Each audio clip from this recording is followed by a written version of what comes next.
فارغ ہیں وہ آگے سامنے تشریف لیں. ابھی ذکر ہوگا, اس کے بعد انشاءاللہ عز و جل اجتماعی دعا ہوگی. اس سے پہلے ہمارے سامنے آ جائیں تو ایک اچھا ماحول بن جائے گا. دائیں طرف سے اٹھ کر نا سامنے آ جائیں, اس طرف سے بھی اگر سامنے آ جائیں. یہ جگہ چھوڑ دیں, یہ رستہ چھوڑ دیں, پھر آنے جانے میں بھی پرابلم بنتی. سامنے بیٹھیں.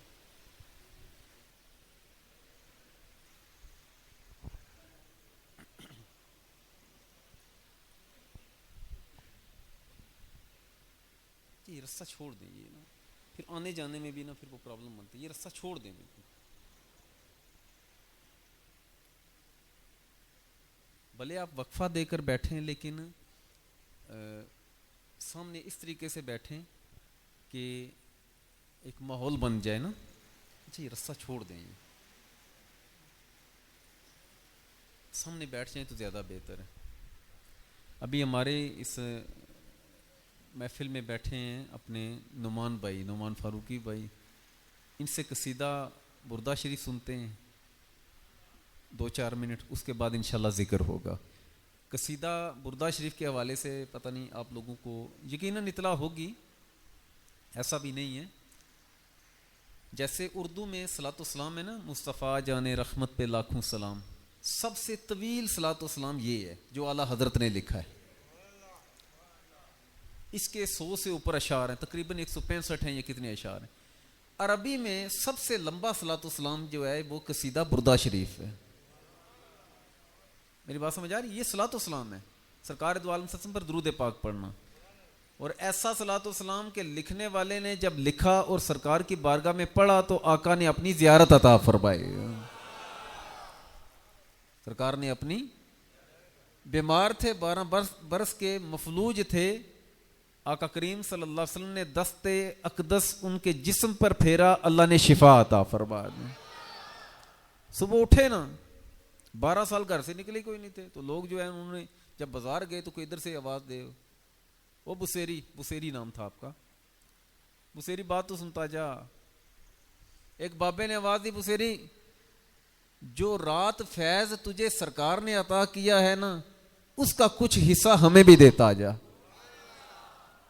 تو امام بصیری رحمۃ اللہ علیہ کو بڑا تعجب ہوا, کہا میں تو اتنا عرصہ گھر میں رہا ہوں اور معاملہ اس طرح کا ہوا ہے, جو مجھے خواب میں زیارت ہوئی ہے تو پتہ مجھے ہی ہے, اس بابے کو کیسے پتہ ہے؟ کہا بابا تجھے کیسے پتہ ہے؟ انہوں نے کہا بصیری جب تیرے گھر کرم ہوا نا تو شہر کے سارے بابے تیرے گھر کی دہلیز پر بیٹھے سرکار کا انتظار کر رہے تھے. تو جدھر سے سرکار گزر رہے تھے تو آقا کی بارگاہ میں عرض کرے تھے کہ آقا ادھر بھی کرم ہو جائے, تو جواب ملتا تھا آج بصیری کے گھر جانا ہے. تو یہ قصیدہ بردہ شریف ہے, اس کو آپ نے مل کر کوشش کرنی ہے, پڑھیں گے نا انشاءاللہ. یہ رات بڑی مقدروں والی ہے, اور ہے ویسے بھی یہ جمعہ اور جمعرات کی درمیانی شب بھی ہے, لیلۃ القدر بھی ہے. تو یہ دونوں نسبتیں, اور نزول قرآن بھی اس رات میں ہوا ہے. بیٹھیں گے نا جم کر انشاءاللہ. ذکر کرنے میں کیا اکتانا, یہ تو اس کریم کا کرم ہے کہ ہماری زبان پر اپنا ذکر جاری کرے. ورنہ کئی بدبخت اس ٹائم بیٹھے, پتہ نہیں کوئی گالیاں دے رہا ہوگا, کوئی کسی کی غیبت کر رہا ہوگا, کوئی چوری کے پلان کر رہا ہوگا, کوئی آگے کے گناہ کے پلان کر رہا ہوگا, کوئی گانے گا رہا ہوگا, کوئی کیا کر رہا ہوگا, کوئی کیا کر رہا ہوگا. لیکن یہ محفل, یہ مجلس, یہ جگہ, یہ مسجد سب سے پسندیدہ اللہ عز و جل کو پوری دنیا میں, پوری کائنات میں جو سب سے زیادہ محبوب جگہ ہیں وہ اللہ کے گھر یعنی مساجد ہیں. اور اللہ عز و جل اپنی مسجد میں بیٹھنے کی توفیق انہی کو عطا کرتا ہے جن کو اللہ عز و جل سب سے زیادہ پسند فرماتا ہے. کہیں سبحان اللہ. ایسے نہیں, کہیں سبحان اللہ. ایسے بھی نہیں. آپ کو اپنی اہمیت پتہ ہے؟ آپ کو پتہ ہے کہ آپ کی اہمیت کیا ہے؟ آپ سمجھ رہے ہیں کہ مسجد میں بیٹھے ہیں تو چلیں یہیں بڑا ہے, بیان ہوگا, درود پاک ہوگا, چلیں جی گھروں کے چلے جائیں گے. آپ کی حیثیت کیا ہے رب کی بارگاہ میں؟ سرکار نے ارشاد فرمایا جب اللہ والے مسلمان اکٹھے ہو کر اللہ کا ذکر کرتے ہیں, تلاوت کرتے ہیں, درود پڑھتے ہیں یا درس و تدریس کرتے ہیں, جیسا یہ سلسلہ ہے, تو آقا ارشاد فرماتے ہیں رب کی رحمت کے فرشتے زمین پر اترتے ہیں. پھر آقا ارشاد فرماتے ہیں وہ پھیل جاتے ہیں. پھر وہ کیا کرتے ہیں کہ ایک علاقے میں پھیل جاتے ہیں, زمین پر پھیل جاتے ہیں. آقا کیوں پھیلتے ہیں؟ وہ زمین پر پھیلتے ہیں اور ڈھونڈتے ہیں. آقا کس چیز کو؟ وہ ڈھونڈتے ہیں ان جگہوں کو جہاں پر ذکر خدا ہوتا ہے. پھر جب کوئی ذکر کسی کو ایک کو مل جاتی ہے نا وہ جگہ, وہ دوسروں سے کہتا ہے ہلومو الی حاجتکم, آؤ آؤ تمہیں تمہاری منزل مل گئی. آقا ارشاد فرماتے ہیں سارے اکٹھے ہوتے ہیں اور ان ذکر کرنے والوں کے ساتھ بیٹھ کر اللہ کا ذکر کرتے ہیں. آپ خوش نصیب ہیں. میں یقیناً کہتا ہوں کہ اللہ کی رحمت کے فرشتے ضرور یہاں پر نزول انہوں نے فرمایا ہوگا.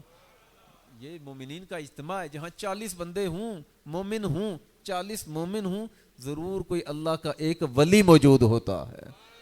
جہاں 40 مومن ہوں وہاں ضرور کوئی اللہ کا ایک ولی موجود ہوتا ہے. آقا ارشاد فرماتے ہیں, سنیں سرکار ارشاد فرماتے ہیں فرشتے بیٹھتے ہیں, ذکر سنتے ہیں, رب کی بارگاہ میں حاضر ہوتے ہیں, دوبارہ جاتے ہیں رب کی بارگاہ میں. اللہ پوچھتا ہے فرشتوں کدھر گئے تھے؟ حالانکہ اللہ جانتا ہے.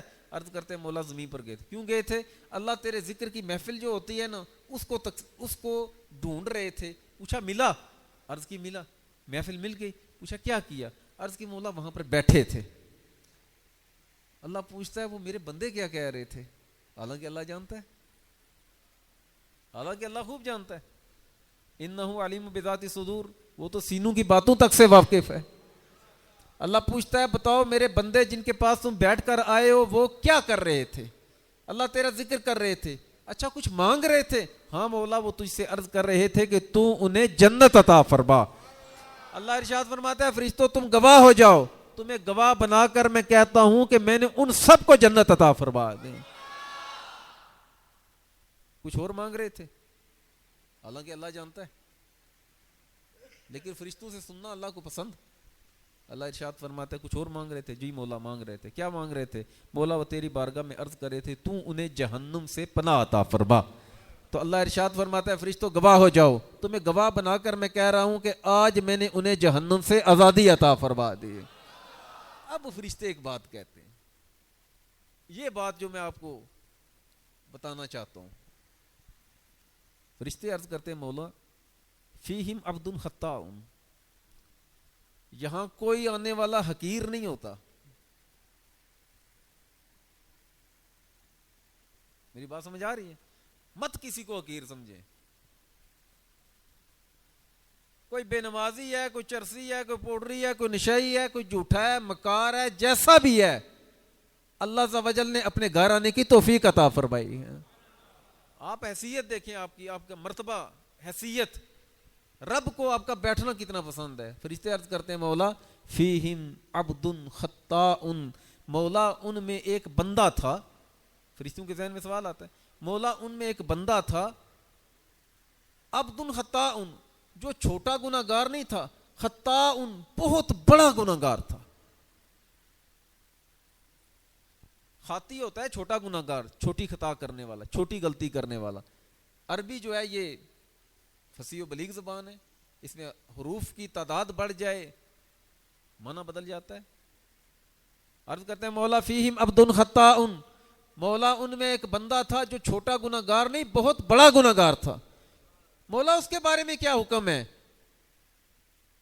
اور دوسری بات یہ کہ وہ گھر سے نکلا تھا, وہ کوئی ذکر کی محفل میں بیٹھنے کے لیے نہیں آیا تھا, وہ کہیں سے گزر رہا تھا, جہاں محفل تھی قریب سے گزرا تو اس نے دیکھا بندے اکٹھے ہیں.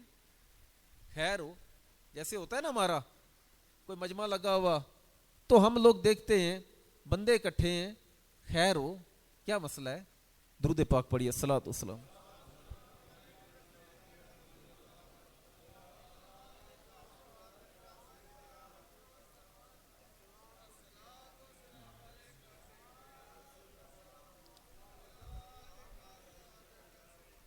عرض کرتے ہیں مولا ان میں ایک بڑا گناہ گار بندہ تھا, وہ گھر سے نکلا تھا, اس کی نیت محفل میں شرکت کی نہیں تھی بلکہ وہ گزر رہا تھا.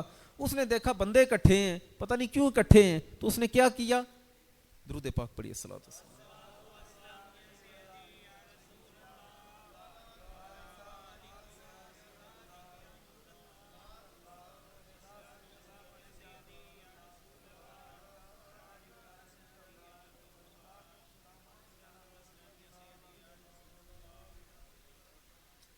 اس نے دیکھا بندے اکٹھے ہیں, وہ آ کر ان بندوں میں بیٹھ گیا.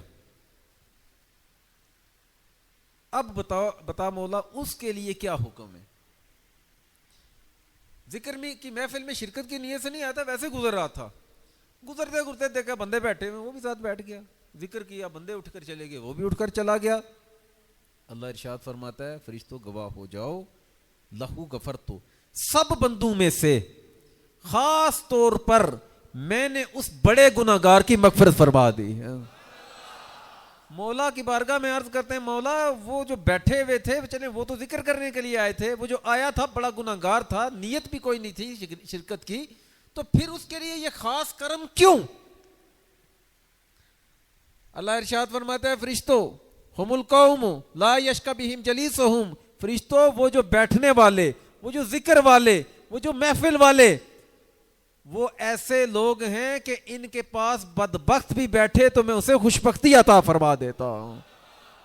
یہ ان کے بیٹھنے, ان کے ساتھ بیٹھنے کا میں اسے فیض عطا کر رہا ہوں. تو آپ کتنے خوش نصیب ہیں. ابھی قصیدہ پڑھیں گے تو سب نے مل کر پڑھنا ہے انشاءاللہ, پڑھیں گے نا انشاءاللہ, اس کے بعد انشاءاللہ ذکر ہوگا.